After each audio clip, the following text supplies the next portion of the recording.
Oh, people, what is up? I'm not waiting for the bass drop. Or actually, I learned a new phrase. This doesn't go to it at all, by the way. But I learned a new phrase last night. There's a thing called needle drop. Yes. I'm a millennial. I know things now. It's so great. But anyways, what is up, everybody? How you guys doing? It's Chat Tag. It is the Double Salsa pre-show for Christian stream. Corey's still out of town. Still in New York. I know you guys miss him. But hey, there's about 20 fucking videos on this Twitch that you guys can watch as he walks around through New York drinking, having a good old time. But I'm not drinking. I'm here hanging out with you guys. What is up in the chat? Not Winston. Let's go. Yes, let's go. How you doing, man? Cedric over there saying woo or yo. I can't read. Birdman in the chat. I know him. Oh, hey, Alan, how's it going, man? Good. How are y'all doing? I'm doing great. What the fuck is bothering you? No, I'm good, bro. Okay. Look over here in the chat. Ryan over there in the chat too, hanging out and everything too. Lots of people over there. So what is up, everybody? Gonna be some topics and whatnot. Gonna be chilling and whatnot. But Jet, how you doing? I'm looking at soap.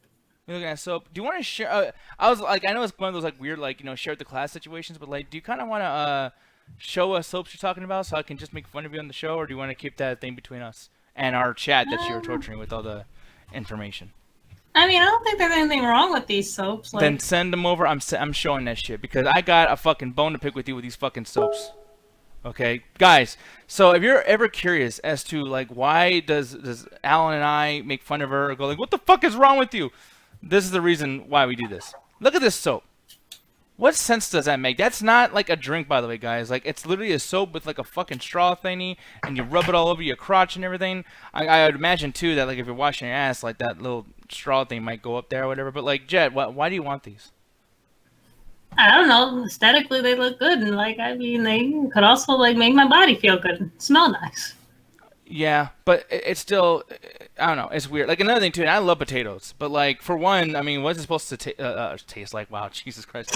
What's this supposed to smell like? French fries. You want to walk around smelling like fucking French fries? People at McDonald's do. I don't think it's on purpose. I think you go over there and you're going there for the French fries, not necessarily the fucking food part.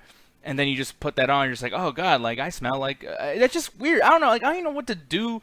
I don't know how to turn it into a bit. I don't know how to do anything with that. It's just fucking strange. Look at this other one.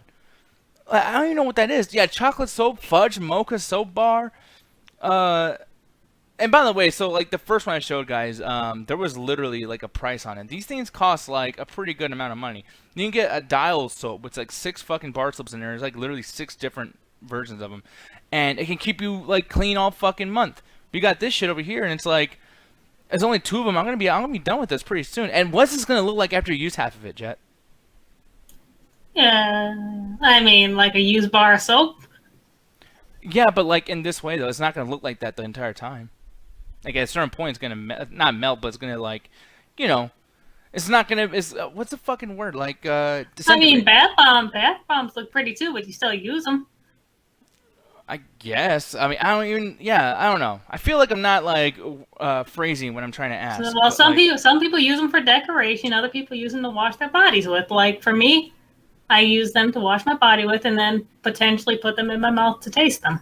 That's fucking strange. Chris Ayers. So yeah, I should have had a thing about that, but I was doing a lot of watching of content. But yeah, dude. 500 bits. If you have a movie that you want us to watch, you donate 500 bits with the name of the movie with inside of your bits, then we'll definitely put that into our docket. We have a few already. Some of the stuff we already have, just so you guys know I'm not forgetting. We got Azumi coming soon, Black Hollow Cage, the Clerks anime series, which will be happening tomorrow, as well as Arthur's Christmas. So yeah, I'm very curious what you're gonna have in mind, sir. But I know it's gonna be some torturous shit. Elise saying, Cedric, I agree the ice cream machine never works and they suck as well anyways. Nope. Oh, Chris! Nope. I had a feeling that was gonna happen. Nope. People are talking about that a lot. Nope. Yeah. Jet, I'm sorry, but it's happening. It's too Nope. late. It's too late to apologize. I'm gonna watch it for sure. I hope that you join me and watch it. Then you fucking watch that shit. I am gonna watch it. I've already seen it a whole bunch when I growing up with fucking BET. I'm not doing that shit again. Fucking baby I boy. fucking can't stand this movie. That's so great. Yeah. By the way, I think every girl in here, I think he fucks at a certain point. I can't remember. I saw this. That's the most unlikable fucking main character in the fucking opening where he's being born. It's oh my god. What? Oh. Yeah. By the way, I just got a text from Chris. We might be doing a longer pre-show than originally planned. He says that his slides are not working, and he can't move to the next slide. No idea why. So, gotta tell you, man, Chris. I just want to put some love out there for Chris, man. I want you guys to give him some love too. That dude is the only guy other than me that has luck that fucking bad. It's some of the worst luck I've ever fucking heard.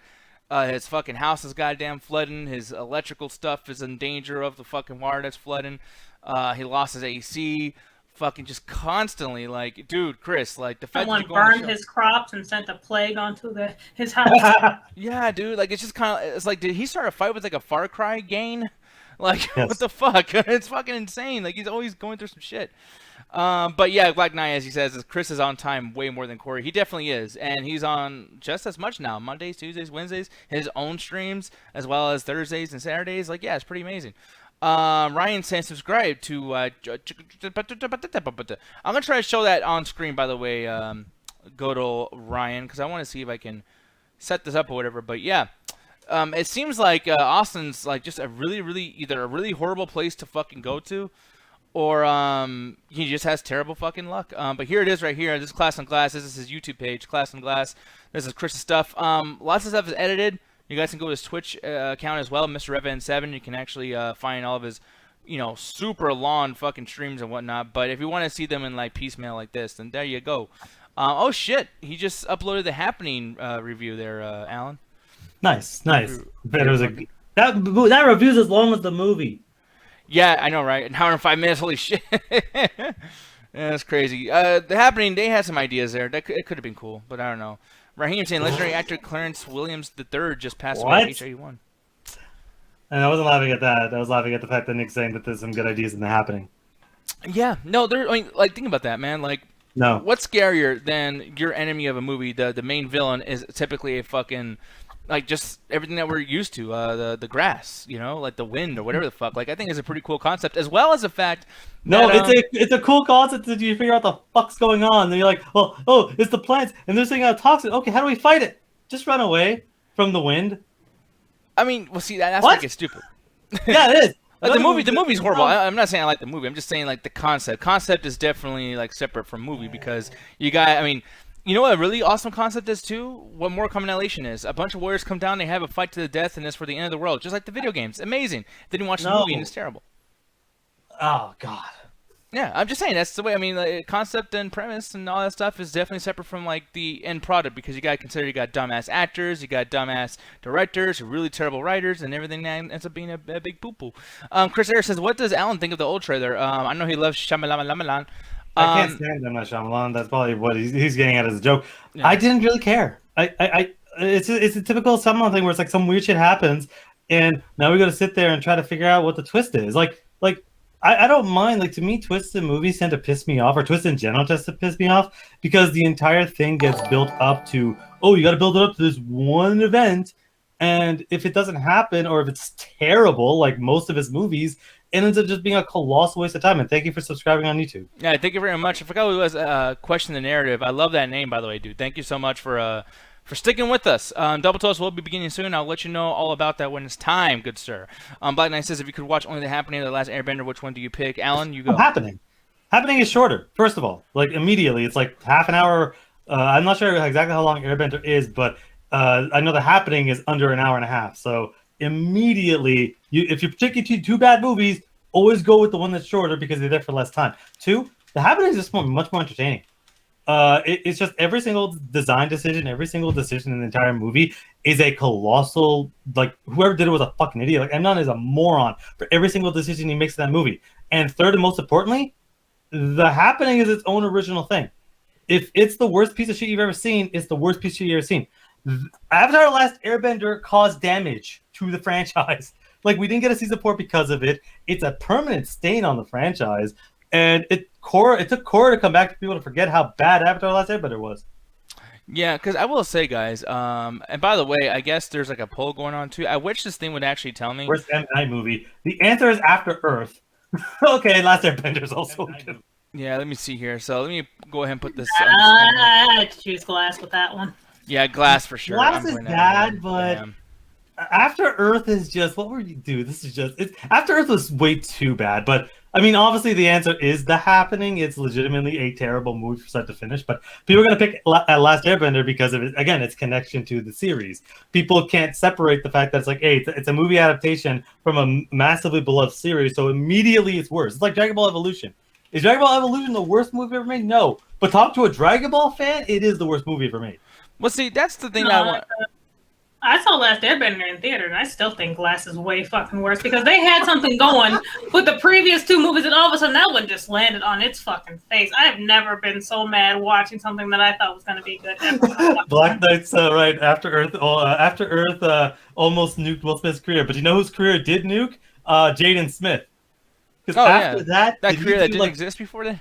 but you say that, but Will Smith was basically getting him to have a career. Karate Kid, again after Earth, there's a couple of other smaller projects. He was trying to get him to be the next Will Smith. Neo Yokio, that was all around that time. After Earth came out, everyone was like, "Well, we're sick of Jaden Smith," and that killed that guy's career. Yeah, man. But like I'm looking over here, I want to bring up something. This is Avatar: Last Airbender in the anime series, back to back, and or like side by side. For me personally, I think that is the most crucial thing that why people don't like that fucking Last Airbender movie because you guys built that ship so much in your fucking head.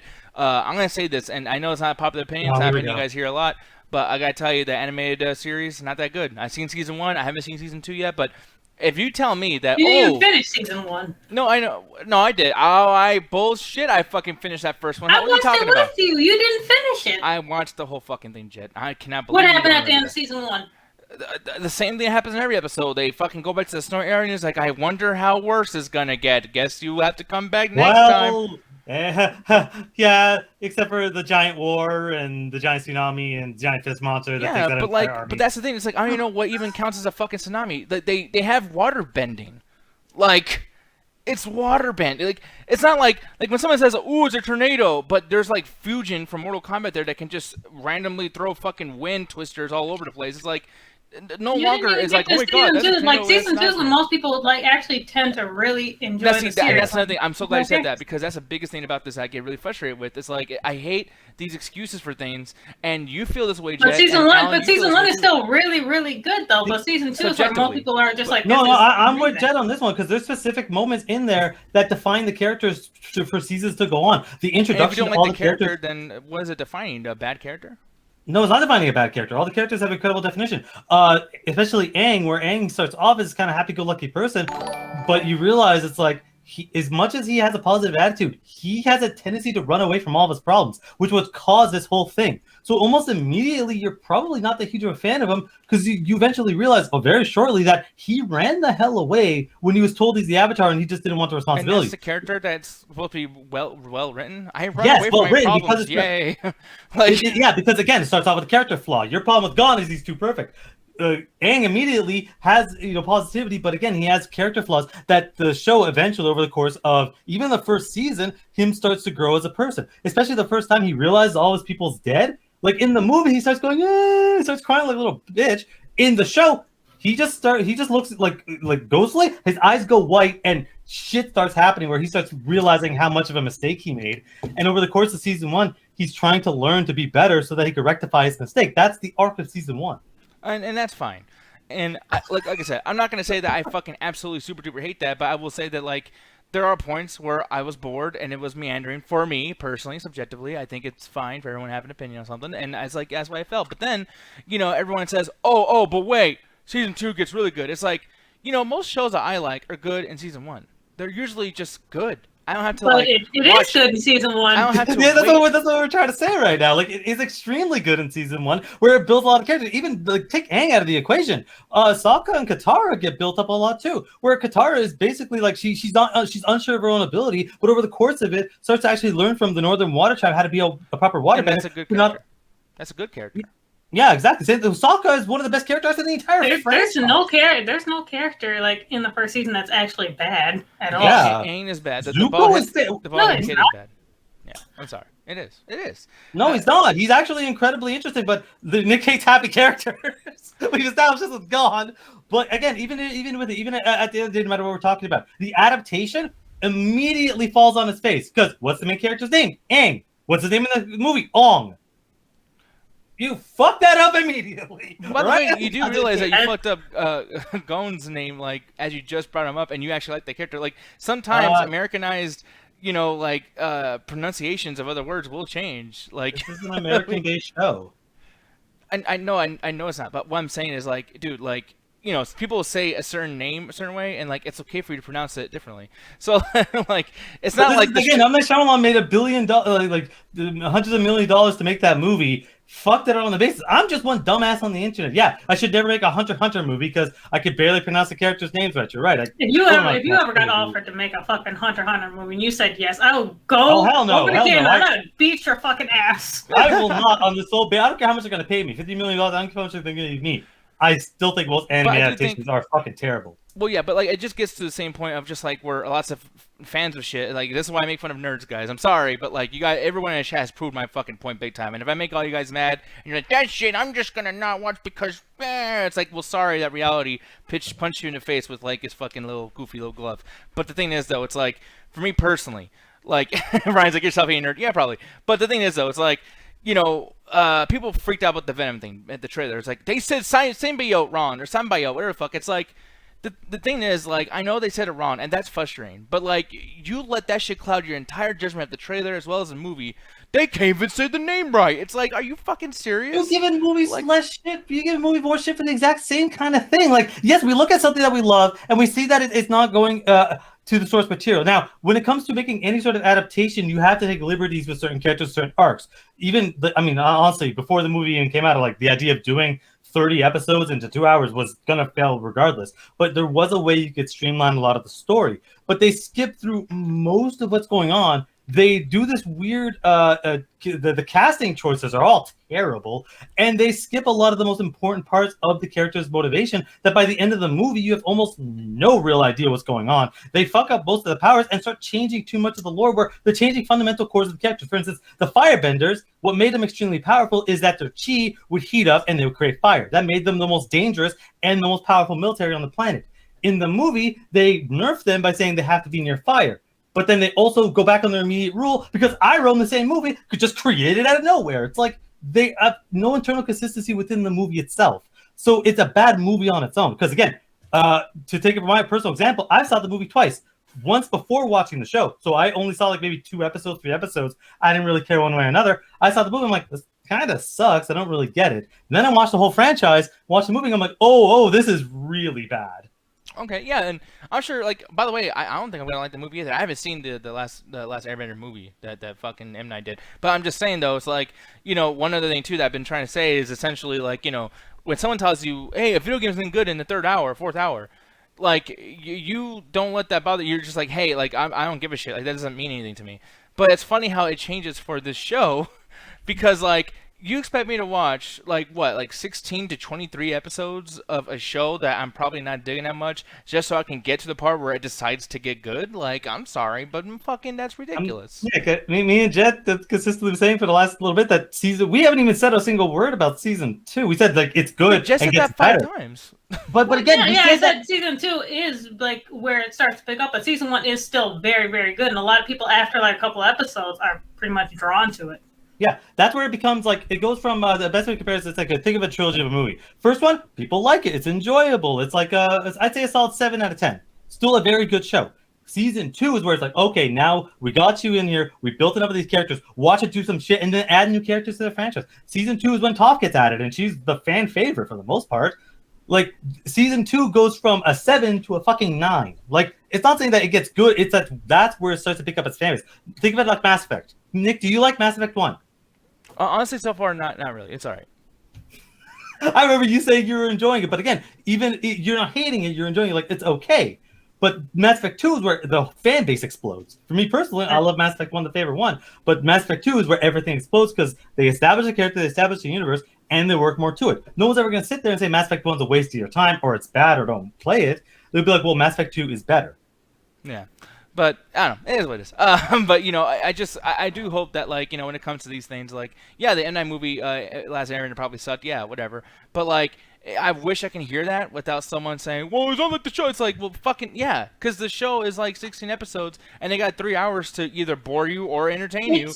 And it's not like the show in terms of, like, they took a lot of the spirit out of it. The characters don't act like how they're supposed to. And, like, a lot of the bending that happens in the show is very, very much nerfed into, like, it's so boring to watch while in the show. It's actually amazing. But the thing is, like, if you can't do actual, like, amazing art, like bending in the movie too, you probably shouldn't do it, because that's a main point of the show is the bending. Jet, you remember this? Do you remember the earth bending scene in the movie? That where they use like 10 people to move one rock. where in the show, like, only one person can do that with like their pinky.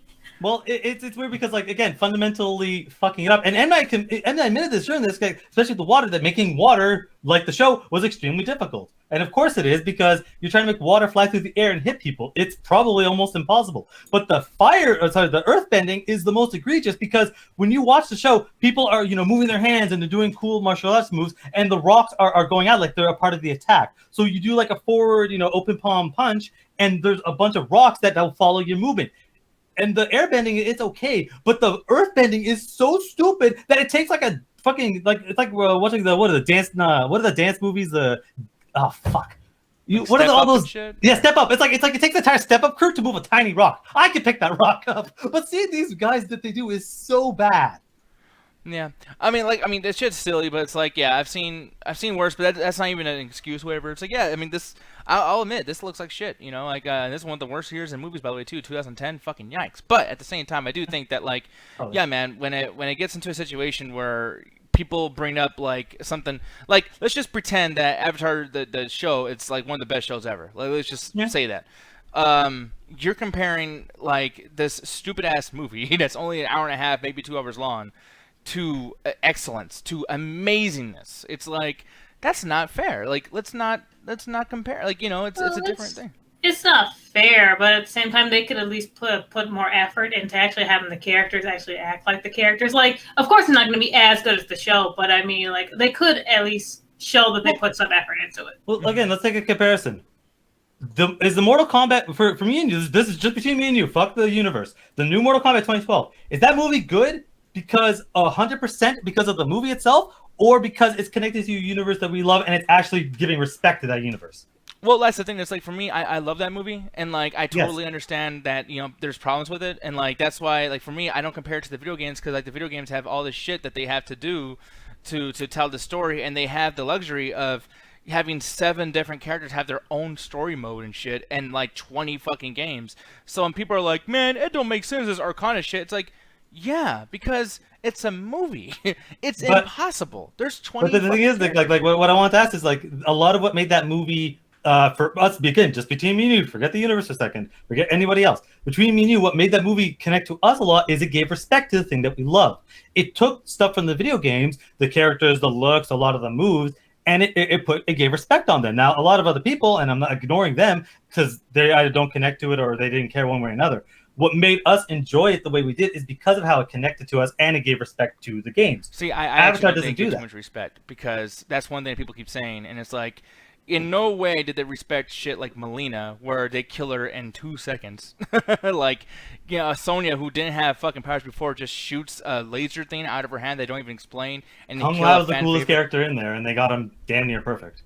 Nah, because they kill him pretty fast. And then, Raiden, which is one of my favorite characters, can't understand a single word he's saying. Scorpion, his get over here is hilarious. Like, what the fuck are you saying, dude? Like, they got fucking Jax. They give him no fucking lines. Like, back in the day, if you have a black character, it's like, yeah, I got arms, let's do this. That's one thing. It's back then, fucking people were okay with anything back then. But there's lots of strong black characters and strong female characters there in many movies nowadays. You got Jax that sits there with little tiny fucking midget arms, and he's fake punching a wall to practice punching.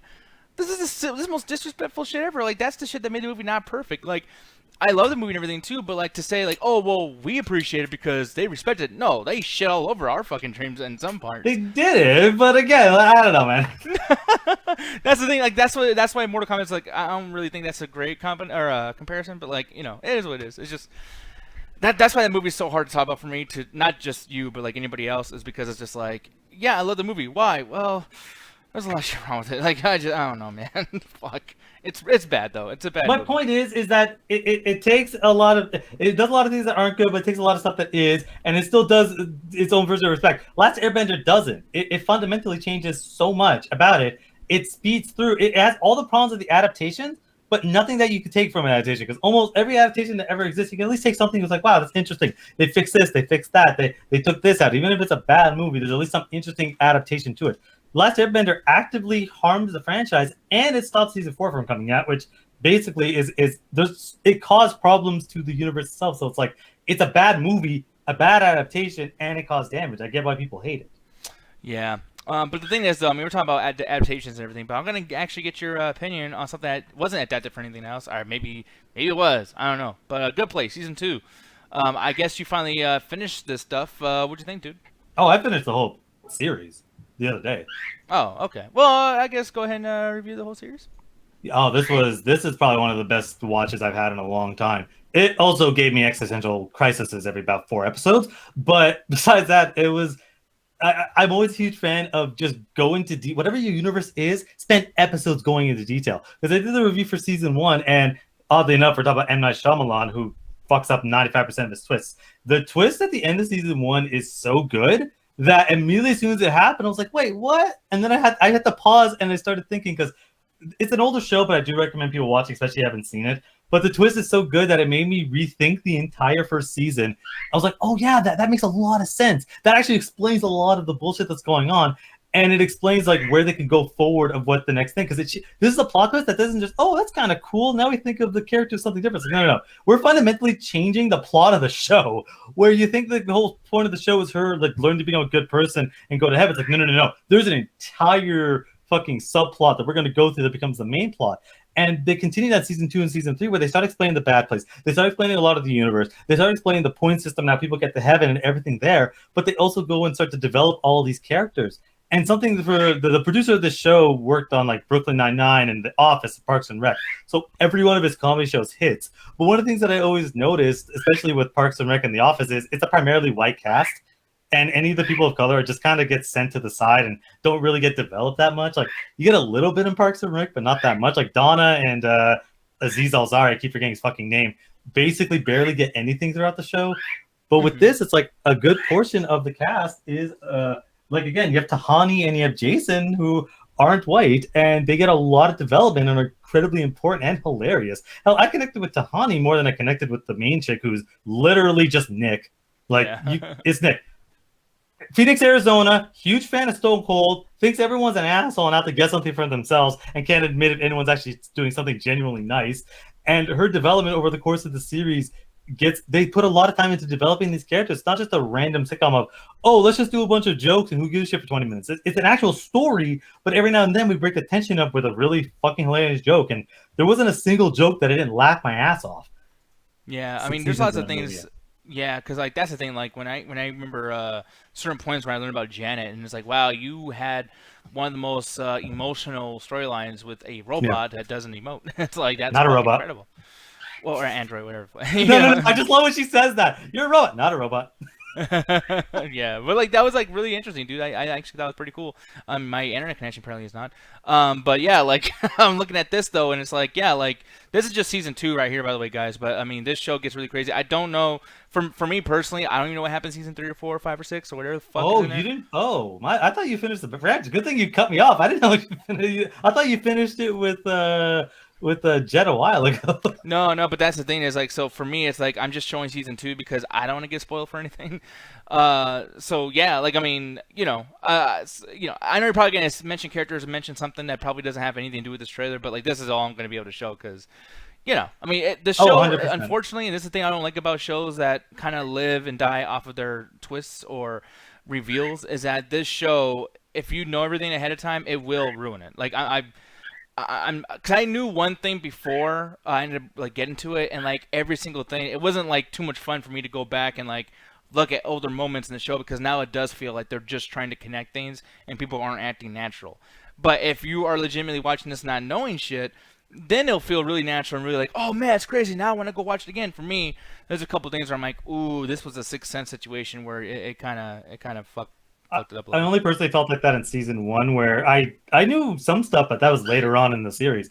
As far as for season 1, the plot twist to me, it's like it it basically changes how I looked at a lot of stuff retroactively. But if I knew the twist beforehand and would have watched that, I would have been able to pick the stuff out a lot more, because season 2 kind of has that where it's like we're kind of reverting back to it. And that was what I worried about the first half of season 2, where I'm like, are we just doing season 1 again? Because it was so popular that we can't come up with any more ideas. But it's like once they figure it out, it becomes again a completely different show that it takes a lot of effort into making its universe work. And that's something that I extremely appreciated. Is it's one of the things I always thought about.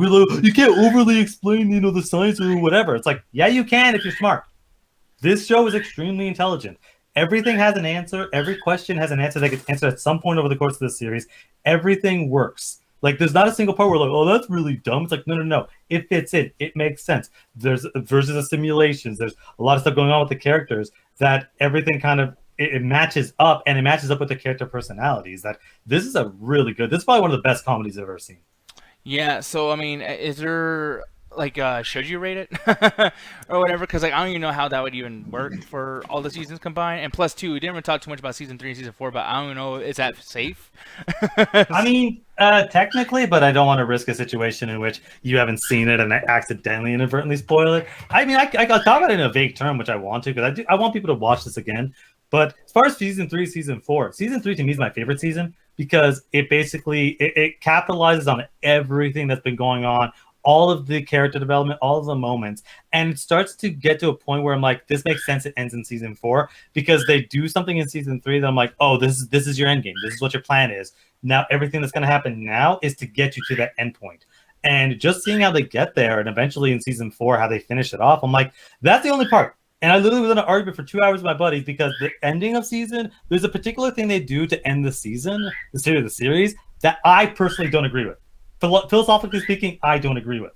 But the show does it well. It's just philosophically, I'm like, that doesn't work. That's not how that works. Like, I can't wait for you to watch it because I want to discuss that ending with you. Yeah, I'm probably just gonna be like, well, I think Eleanor is great. That's it. Like, I don't know, dude. Even though she's a piece of shit, I do hope that she makes out of this whole entire situation. Like, just kind of, like everything's fine. Cause like, yeah, I live vicariously through that character very, very much. I actually really like that character. The Stone Cold. Your favorite wrestler is Stone Cold. I laughed my ass off when I heard that. Yeah, really quick too. So I know this is kind of off topic. We're gonna go back into the review really quick, but I'm seeing over here in the chat, in the Double Toasted chat, 9Rs. But Glucose Guy, a Broken MPG, Big Band, some other people. There's gonna be technical issues apparently with Chris. He's trying to get his slides to work, and he can't really do a review without slides and videos and all that other stuff. So unfortunately, we're gonna be with you for a bit. Not saying unfortunately like I don't want to be with you, even though you're not in our, they actually are not in our chat. So honestly, yeah, it is unfortunate. Fuck you, Double Toasted chat room. But the chat room, they're cool. No, but Divine Miss Klein, Big Ben, all you guys. Come over here, come hang out with us just for a bit. You can talk shit about our show if you want to. You can give us your opinion on what these topics are. And then as soon as as soon as Chris starts, then we'll send you right back over there. And you guys can go and hang out and shit. But anyways, so yeah, season 3, you said that, it kind of gets more crazy. And like, especially like the series finale, I guess you're referring to. But that happens like legit in 4, right? Because I don't know if we're kind of all over the place. Like, yeah, I don't know. Sorry. I kind of threw you a curveball. Yeah. I don't know anything right now. Go well, ahead. Season 3 capitalizes on a lot of the character development and a lot of the choices that the characters made, and it refines it to the point where halfway through season 3, you as the audience, you kind of understand where they want to end it. That I was like, 4 seasons? I'm like, okay, most comedies are 7 or 8 or 9. So I'm like, 4 seems kind of short, and there's still so much. But I'm like, again, once they get to about halfway through the season, I'm like, oh, I understand where they're going to go with this. And season 4 kind of leads to that, where it ends. It's satisfying ending. Characters get, what happens to the characters. It's just there's a philosophical answer to the question of the show that I fundamentally disagree with. And that situation where I'm not sitting there going, it's bad writing. It's fantastic. Like this series is a 9 out of 10.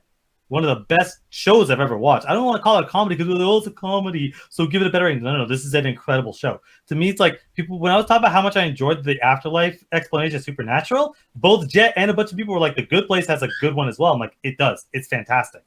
it's up there to me. Like, I really can't decide which one I prefer more. Philosophically speaking, I prefer the supernatural one, not because of the goddamn car. I know one of you is going to start saying that shit. But just overall, it's like, yeah, comedies get this low bar where it's like, hey, as long as you're decently funny every now and then, you don't have to worry about character development. It's like, no. This is a show first. Like, I always feel like this is a show first, but the comedy is added to the show. It's not a comedy first. It's a show first. Yeah. No, well, I mean, I kind of agree with that too, though. Troy Gates is definitely the car. Yeah, that's fucking God hilarious. damn it. Dude, like that fucking whole thing just made me laugh so much. By the way, Chris just messaged me. He said he's starting now, so I mean, we'll see what happens if he's able to and everything. But if that's the case, while you guys are here, make sure you give us a follow before you go, just so you guys know. If something happens with Chris' stream, you guys can know that we're still on and come right back in and shoot the shit with us. If you don't follow though, it's all good. Fuck you, and we'll talk to you next time. What? I had to be personal with it, and it would break my heart if they didn't follow. Look, follow us if you want, but if you don't, it's okay. We still love you. Yeah, no, he might still love you. Fuck you guys, and especially if you guys are nerds. If you guys like Avatar, go fuck yourself. But the thing is, though, if you like wrestling, he'll still tell you to go fuck yourself because he hates wrestling. Yeah, but it's time to talk about essentially the big movie of the fucking night, and the reason why I'm doing it now is because Chris is about to star. So, my god, bro, that trailer looks so bad that I thought you reviewed a parody movie.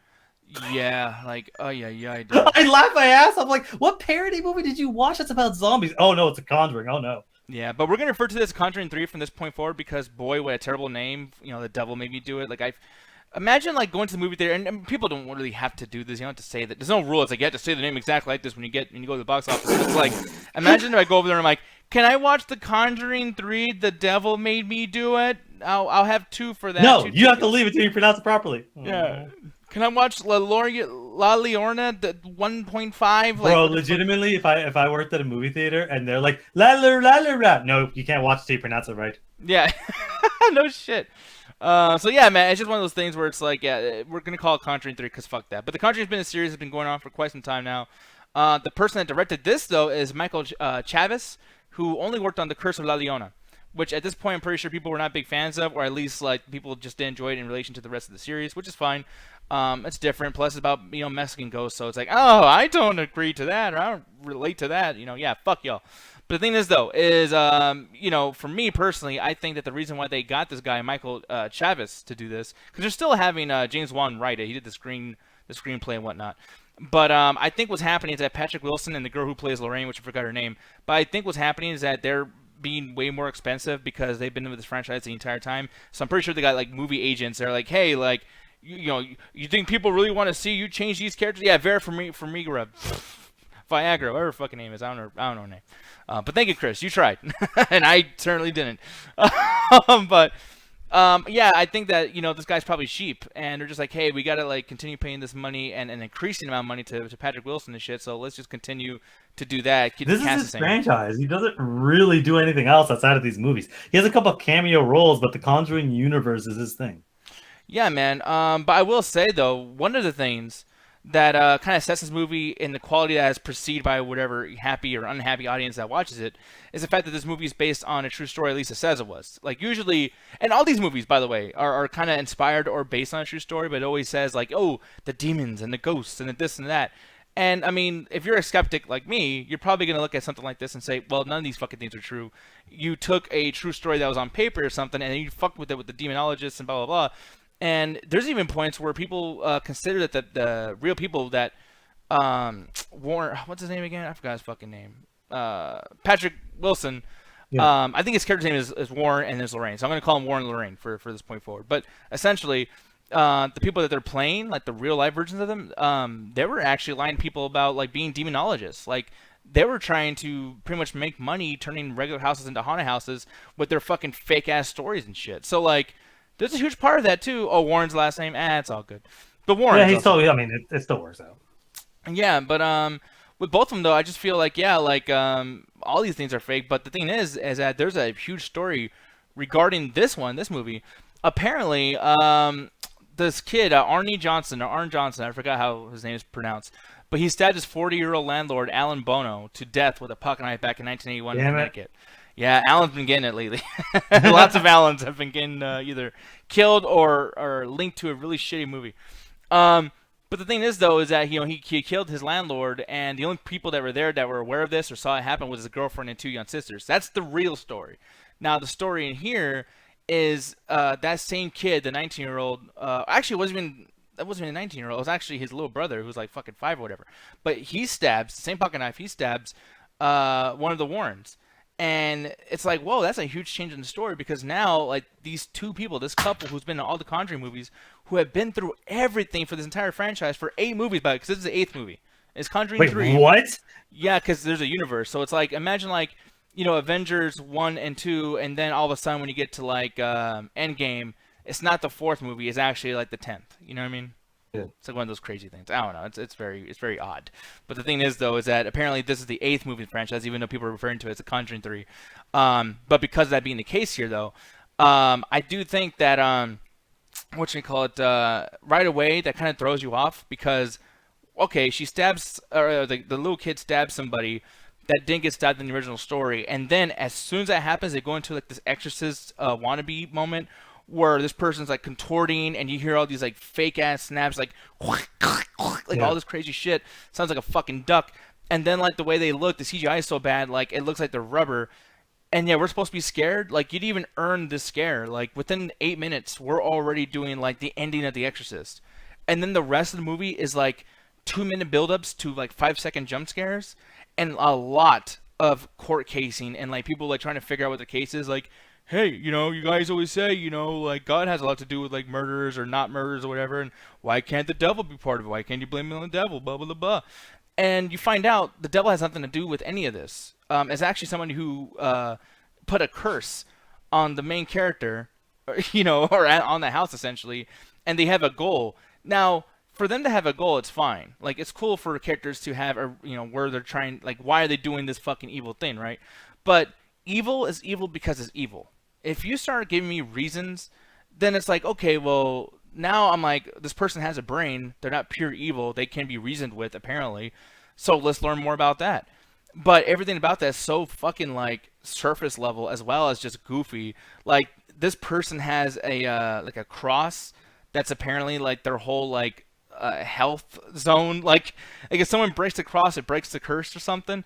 And then, like, they have this goal where they had to deliver 3 souls to the demon. And even though they want to do the curse because they don't like these people, still, like, for some reason, they're upset because, like, fuck, like, I just want to get 1 soul. I don't want to get 3. And the demon's like, you promised me souls. I'm going to take yours if you don't give me these other ones.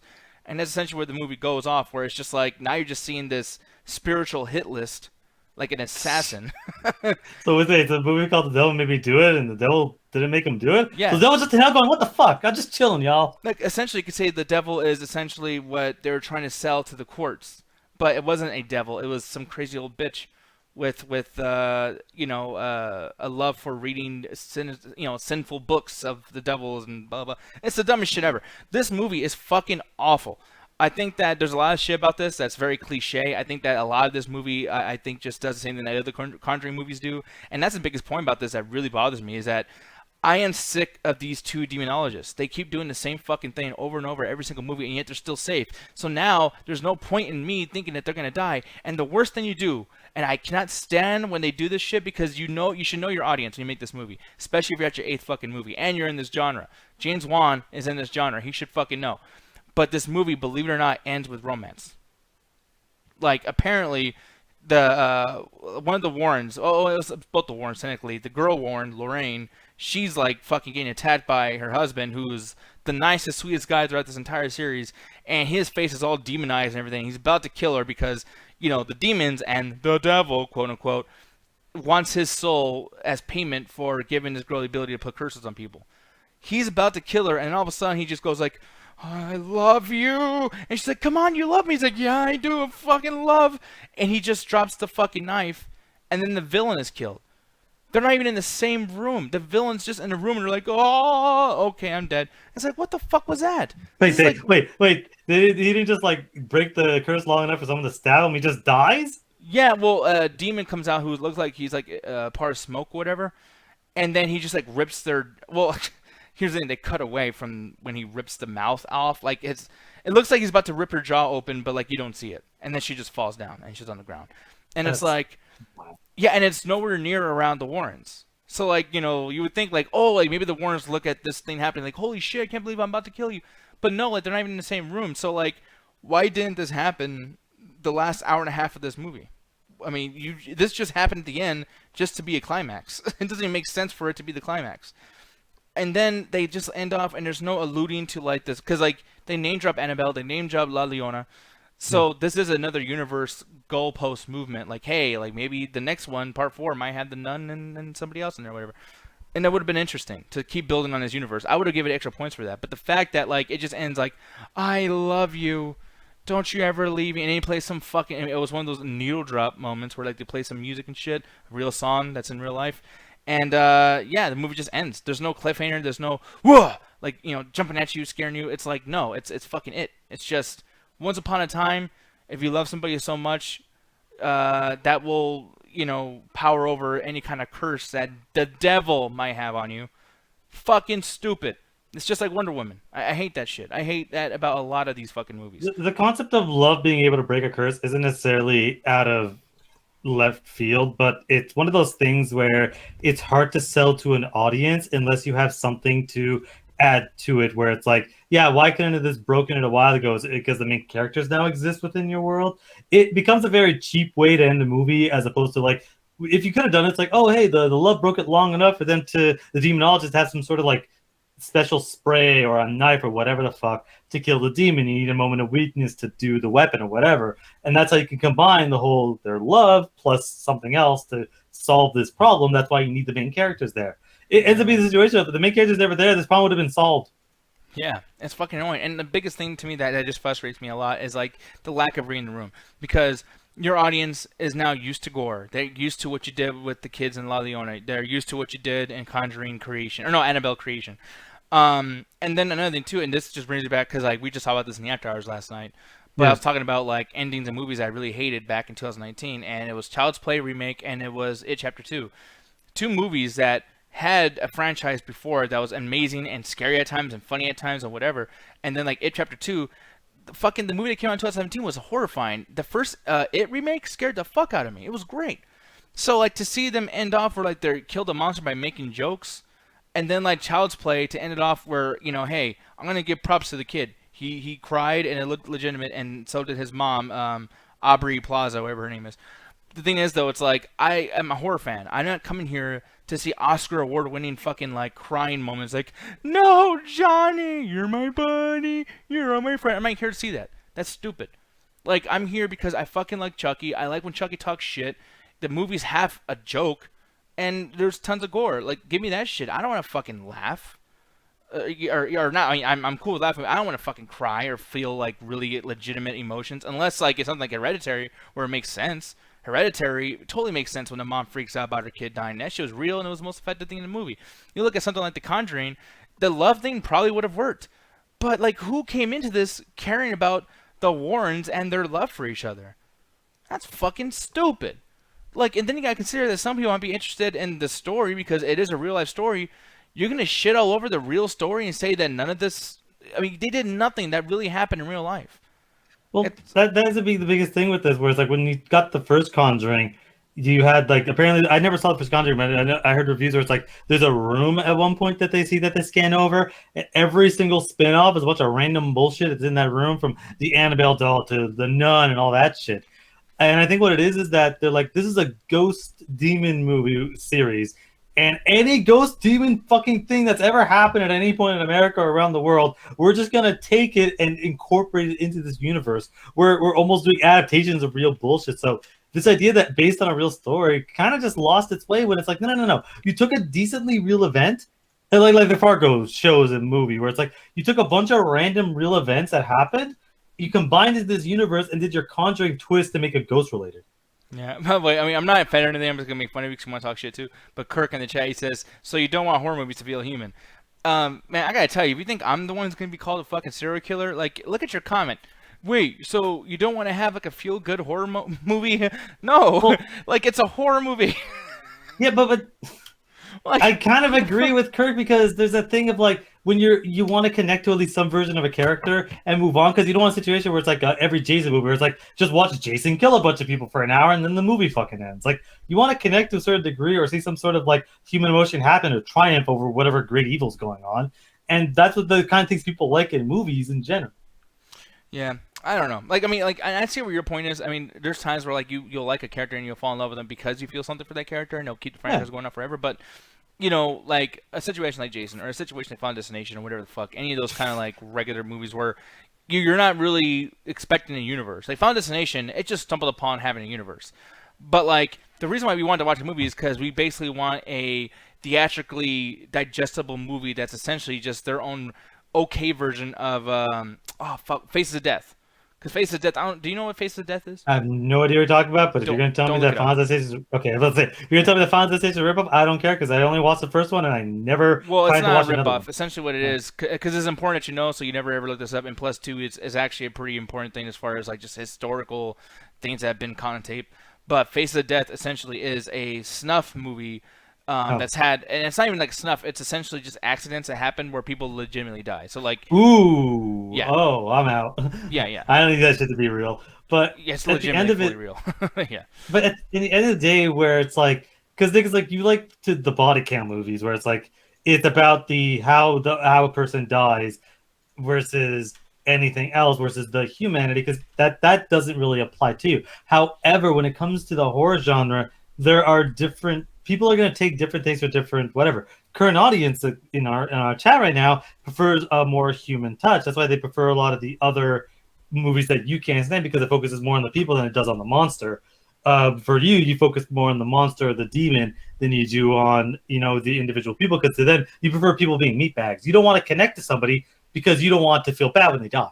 You just want to go, oh, that was a cool death. Like, again, why you fucking, for some fucking reason, like Alien Covenant. You're like, I don't want to connect to these idiots. I want to watch them die. For me, it's like, I hate the fact that they're idiots and I have to watch them die. I want to connect to them.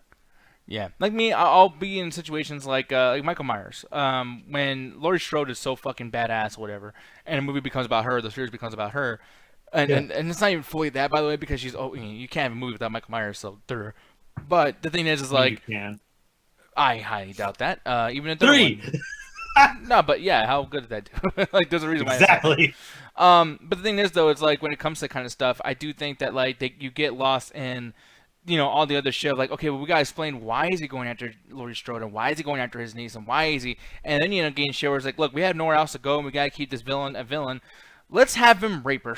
Like, fuck it. Like, I mean, what else can he do? He killed dogs. He killed people. He killed people when they're having sex. He killed kids. What can Michael Myers do? Have him take a shit on somebody. Like, good God. Well, but that's the thing. Like, I think that's less of like an objective rule where it's like, how far can you go? And more of just horror movies they just had not a good team behind it. They just like, fuck it. We don't know what the fuck to do. Look at the Halloween 2018, where it's like, yeah, that's mostly a remake, but they add a lot of stuff. They do a lot of interesting things that the original and even the Rob Zombie ones didn't do. So it's like, and the new one had a good team. I mean, I hope that this team sticks together and the next two are good, because I don't want to have hope, because I know horror movie sequels are notoriously fucking terrible. But it's like, if you have a good team, you can make something good. Look at the difference between the team that did Halloween 2018 versus the people that fucking did the Chucky movie. That movie is a piece of shit from start to finish. I don't care how much you hate the ending. I hate the whole movie. Whereas the Halloween 2018, I'm like, this movie's fantastic. I can't wait to watch it again. Yeah. But wrapping it up, though, I mean, because someone asked me in chat, Brightburn, he says, is this movie as disappointing trilogy-wise as Dark Knight Rises? Here's the thing, no, but I also disagree that Dark Knight Rises was that disappointing, because it did so well as the movie actually, like, subjectively and objectively, I can actually look at this objectively, that's not that bad of a movie. If anything, there's moments in Dark Knight Rises that could actually be considered better than Dark Knight. Granted, overall it's not, but I'm just saying, like, there's something. If you ever give me 15 minutes, I'll talk to you about the entire trilogy and explain to you why not only is The Dark Knight Rises not a bad movie, it's a perfect bookending to the Dark Knight trilogy. Yeah, I mean, sometimes, like in any story, the middle is the best part. and that's where Dark Knight lands. So, but no, like as far as this goes, it's like this is on par with Conjuring 1 and 2. I don't think this is way worse. I just think that there was a particular chance where you could have got a non-horror audience to come in because it's actually about a legitimate fucking thing, and it's a very interesting story. I'm loving documentaries lately. There's a lot of creepy-ass documentaries. Me and Jet actually, shoot the shit and watch, like, BuzzFeed Unsolved, and there's amazing stories that could make universal fucking movies. Like, they can make movies with sequels, how great these stories are.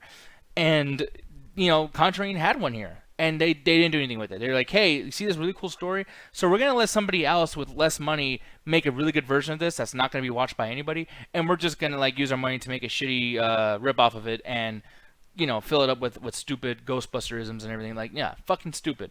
The movie is a 1.5 out of 5, but it's definitely not the worst of the series. And I will say that, like, I do think Conjuring as a whole is not great, but if you're a fan of it, you're gonna be a fan of this. So I'm not trying to talk shit. It's just it is the way it is. So, someone was talking about Eminem being canceled. I looked it up, dude. I don't see anything here. It's been 30 years. It took long enough. I know, right? Like, and then he's like, "Well, what? Can you explain to me? Have you listened to Eminem? Have you listened to the song? Listen to anything on the Marshall Mathers LP. Like, again, I grew up as an Eminem fan. If you're telling me he's being canceled, I'll be like, yeah. It's like it's okay.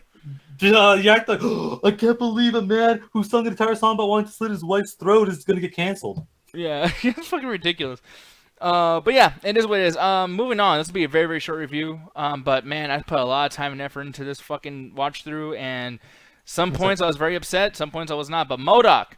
I forgot what the fuck it's called. It's like murderous something. I don't know what it stands for. Exclusively designed to kill. I'm sorry. Look, I'll defend comic books all day long for an hour and a half. I will never defend M.O.D.O.K. M.O.D.O.K. is the dumbest thing that ever come out. One of the dumbest things that ever come out of comic books. And I know a lot of shit about comic books. I think M.O.D.O.K. is a loser. I think he's one of the biggest losers next to Deadshot as far as in like whatever universe he's in. So seeing this show, I was like, I'm Nick, you fucking watch this shit. I don't give a fuck. Because it's just like, oh, hey, Harley Quinn's popular. Let's just pick M.O.D.O.K. Who gives a shit about him? Yeah, and that's where I was looking at this too. I'm like, oh, it's gonna be like Harley Quinn. For me personally, it wasn't. That's the biggest thing about this. So like, look, I don't know much about the character, and I'm sorry, but he's a fucking little tube man.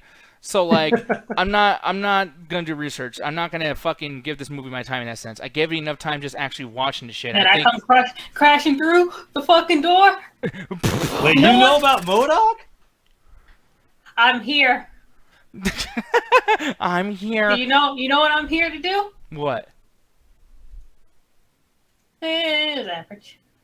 Yeah, it was. Because that's the thing. Man, I was really not wanting to watch this. But man, this was, I think, I don't want to compare it to WandaVision, but I will say that, like, how they experimented a lot with WandaVision? They are experimenting a lot with this show, like, and I appreciate it. Like, to the point where they fuck with time, and all those things that we can't stand with, like, Endgame and the time machine shit and all that stupid crap, this movie calls itself out for all that and just throws it all in its fucking head. And instead of having it, like, play the entire series, it's like in one episode 2, and then you bring it up again in the last episode, and that's it. Boom. We want to keep, fucking around with the stupid time shit the entire time.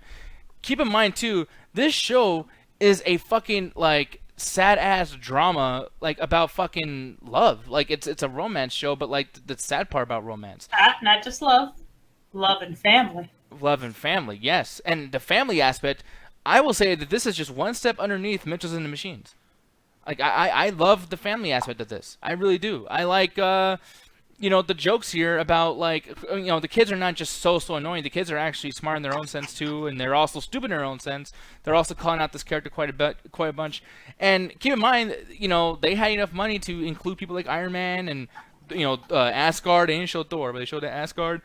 And they don't fuck with, like, what the movie's already established about Asgard or Iron Man or anything. They just do whatever they can to kind of, like, bring it up so we can see something happen within that universe because it is Marvel. But, like, they're not here to earn your trust in the show by just showing that stuff. Wait, did that really say that weird? You literally said Asgard, like, 3 times in a row. I'm trying not to laugh. Asgard. Like, think of it as a Z. As. Oh, as. I love Asgard. I like Asgard. No, like, that's enough funny to show Asgard. They kept showing Asgard. I'm, like, trying not to laugh right now. It's all good. No, but like, yeah, dude. By the way, the person who's doing the voice is Patton Oswalt. I think Patton Oswalt's cool, but I do think they're kind of like overusing him a little bit. Not just in Hulu shit, but like in movies and everything. He was in Sorry to Bother You and lots of other stuff. And it's like, I'm sick of that nasally fucking like, like, well, guys. I like him. He was in Agents of Shield for a good portion of it. I like his comedy delivery. Mm-hmm. I usually do too. He was actually one of my whoa, fuck you, phone. I hope you fucking die. Anyways, so the thing is, which I don't even know how the fuck that fell. That just makes no goddamn physical sense. But my whole thing is like I liked him as a stand-up comedian. I was a big fan of him way back in the day. But as soon as he kind of got more, I guess, like in tune with like its nerdy audience that he had and like all the shit that he would like star in or guest star in or whatever, I feel like he's just become more annoying and also has kind of like accidentally fell into this trap of being that character who's like, oh, I'm gonna complain about everything. I am very evil, but like I'm not gonna emote too much. It's like I can't stand that shit. It's like you're doing the same fucking thing I've seen you do in like 20 other fucking things. But on that note though too, man, for one, he's doing a lot of work here. He does a bunch of like side voices in the show, but then also he does two versions of himself, and that's how the time thing gets kind of looped up here. He plays an old version of M.O.D.O.K, who is, young, and he wants to take over the world, and then he gets to see how much of a fucking loser he's become. But it's not like this loser that he's become is any different than how he was as a kid. He just didn't grow, he didn't accomplish what he wanted to accomplish. So essentially, like in most movies where that happens, and you see like an older version of yourself, you have like this weird disagreement, and like the older person's trying to like bring down knowledge to you. This show has fun with that idea of like, no, like we're not gonna go where the older is the wiser. You both are really fucking stupid, both of you. You know what I mean? And it creates lots of funny dynamics, as well as just like there's references that are not trying too hard to be references. Like episode 3, tons of references, even one to Third Eye Blind.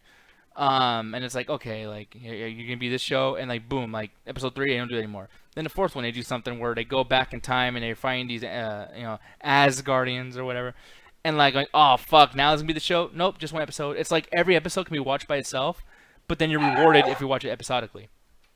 So that's one thing I really, really enjoyed, that you can watch this in a multitude of ways, and yet it won't actually interfere in, you paying attention or you actually enjoying them. But Joe, I was going to ask you, what you feel about the identity of all the episodes? Because did you feel like this has to be watched episodically, or if we had the chance to wait, could you have watched this in piecemeal, like for a whole week or whatever? You know what I noticed watching this? What? M.O.D.O.K has a big ass fucking head. That's all he is. He's the head with arms. That's why he's so stupid. He was just created to just be a random fucking thing to be easy to draw. Like, his daughter has a big fucking ass head too. Yeah, she has a pretty big fucking head. And it's big ass fucking hair. But no, I think you actually do have to watch this in order. Like, because like I didn't watch episode 3. Mm-hmm. And like most of episode 2, since you watched ahead of me, like you usually do. Mm-hmm. But without seeing those those 2 episodes, I actually got lost at a certain point where it's just like, okay, who's that? What's going on here? Like, I'm not sure what's happening, and then I was just like, okay, like things are being explained, but at the same time, I think you probably should watch this like episode by episode, okay, as in like in order. Well, so like that's, I guess I didn't explain that well. So like, when I say like watch it, you don't have to watch it episodically. I mean in the sense of like you don't need to like watch all this all at once. Like essentially, I could like watch it and then stop whenever I want, and then tomorrow continue, like, you know what I mean, like chronologically. Like you don't like okay, I thought you were saying like yeah, definitely watch it like each episode is episodic. That doesn't matter. Yeah, like for me, I think that like the episodes matter because you're rewarded if you watch it chronologically, because it's like, oh, I am going to watch this all at once. It feels like a long-ass movie. But if you're a person who doesn't have the time, this is a great show to watch, in my opinion, because you can watch episode 1 and then wait a whole week and watch another one, and it's not like you forgot what's going on, or like, wait, I'm going to have to watch episode 1 again, or, oh, like these cliffhangers, I got to watch this all in a binge. This is the most unbingeable but still really enjoyable shows. And if you're a person who has the time, you can binge it. This is as bingeable as Robot Chicken. Yeah. It seems like that's what they're going for, especially with the visuals. Yeah, this is very much Robot. Like, I kept saying, man, this is definitely Robot Chicken if they gave Seth Green like a budget to do like a family like sitcom or some shit. And Well, then they you see did, Seth Green actually. in like the fucking credits, and just like, oh, okay, yeah, this is just Robot Chicken. Yeah, and I mean, even like having the idea of like fucking with the idea of oh, taking over the planets, like they're making fun of their own villains, you know, like that's cool too. Um, there's just a lot here. It's like there's a lot of what ifs if someone's making a joke about superheroes, and that's where Alan, I'm sure, is gonna call me out. Like you just like when people make fun of comic book shit, which I get, because Yeah. that's what happens here. I mean, it's basically a big parody, It's but legitimately why I'm not watching it, because it's like, look, I don't think M.O.D.O.K's this interesting, serious character with a legacy. I think he's a gigantic fucking loser. But at the end of the day, I don't want to sit there and watch another show where it's like, yeah, comic book stuff is really, really dumb, and it's like, thanks, Kevin Did you Smith. mean gigantic fucking loser like his big fucking head? Yeah, he's a bit. That's all he is. He's a big head with arms because whoever was creating it was too lazy to fucking create arms and legs, so he just created a big fucking head with arms. Because again, extremely lazy character design. His backstory is supposed to be he kills mutants or some dumb shit, but it's like I'm not gonna watch a show that's like, oh yeah, we're gonna poke fun at all the dumb shit in comic books. It's like to me, looking at something, calling it dumb and pointing out how stupid it is, to me, it's the laziest thing in the fucking world. Like, do something again. WandaVision, like, wasn't necessarily trying to poke out how dumb it was. It was poking out how dumb a lot of the sitcom stuff was, but did it in an interesting way. And maybe this show does it, but I'm looking at this going, this does not look like it's for me. Well, see, the thing is, like, this trailer is only taking stuff from like the first two episodes, and it's very goofy. But I'm telling you, like, this show, there's points where I'm like, hey, I was having fun. Now, like, you're bringing up some real shit that's like problematic, like, like breakups and like how do you handle a breakup?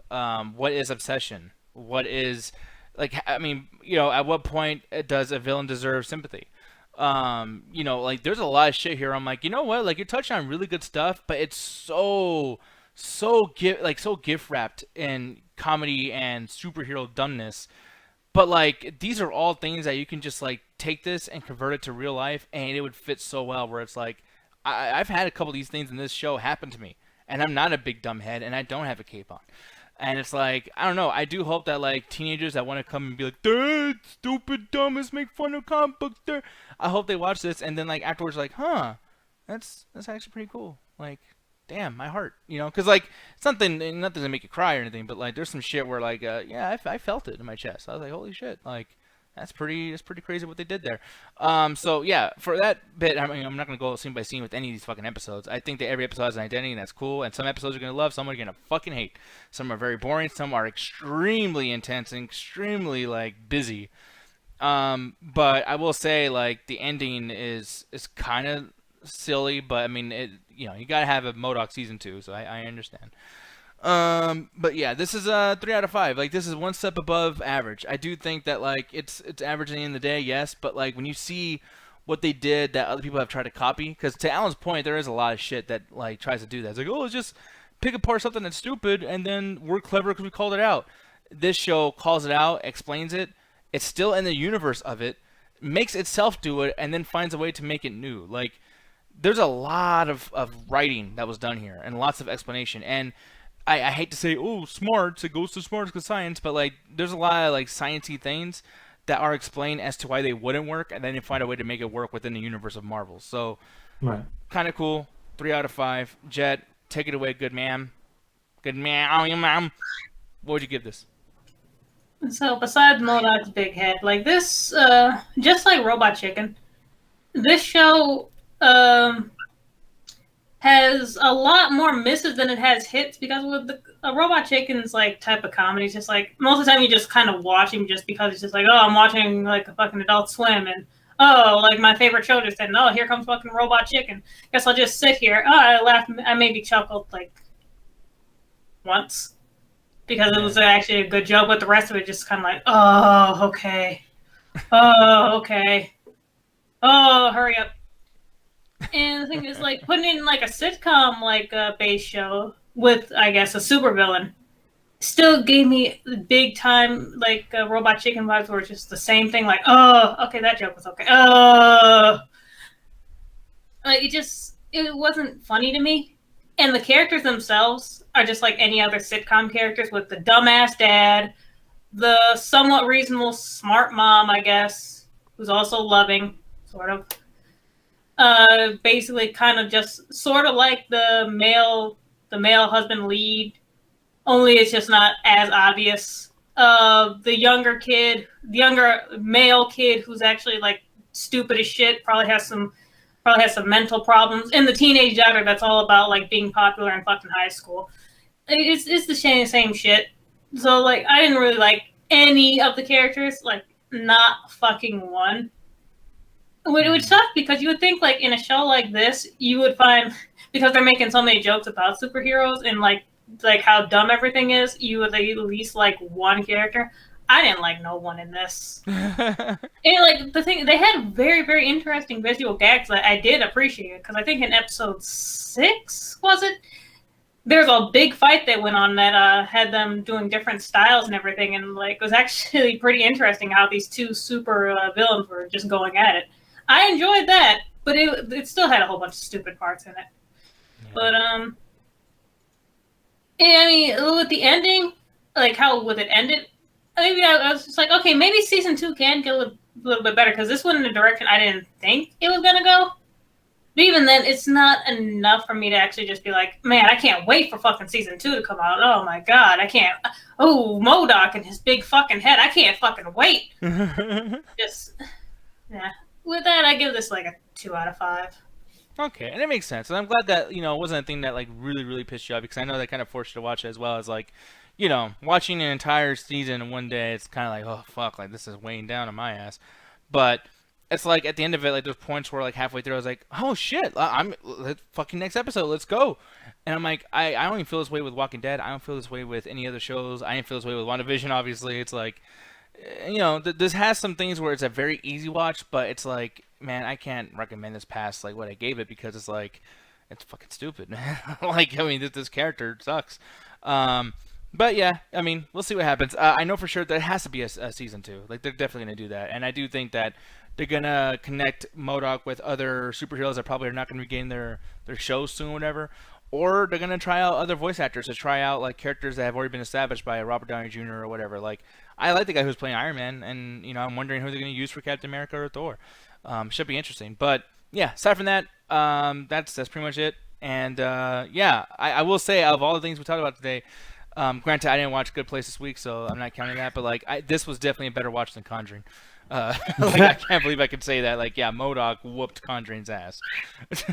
So, which isn't that hard to do. It really is not. Jesus Christ. God damn it, Conjuring. Like, you fucking people. Anyways, moving on though. Alan, why don't you tell me where to find you over there at the Metropolis Collective? Alrighty then. So if you're interested to hear more about my random babblings, check out the Metropolis Collective, where... Whoa, holy shit. Penelope, where are you going? Anyway, basically, yeah, just check out the Metropolis Collective. The episode of the arcade that came out a couple of days ago is actually doing well. We're doing a road to E3, since E3 is basically on the horizon. So we're going to go weekly, basically, until video game news dries up. So be sure to check that out. The Illuminati, we recorded an episode today, so be sure to check that out when it drops on Monday. Same with the conversation and all the other shows. So drop a like so you guys know when the shows premiere. Oh, yes. With that said, guys, time for us to go. You hear that music? We out of here. We out to bitch. Peace out, guys. We love you. Go. Bye.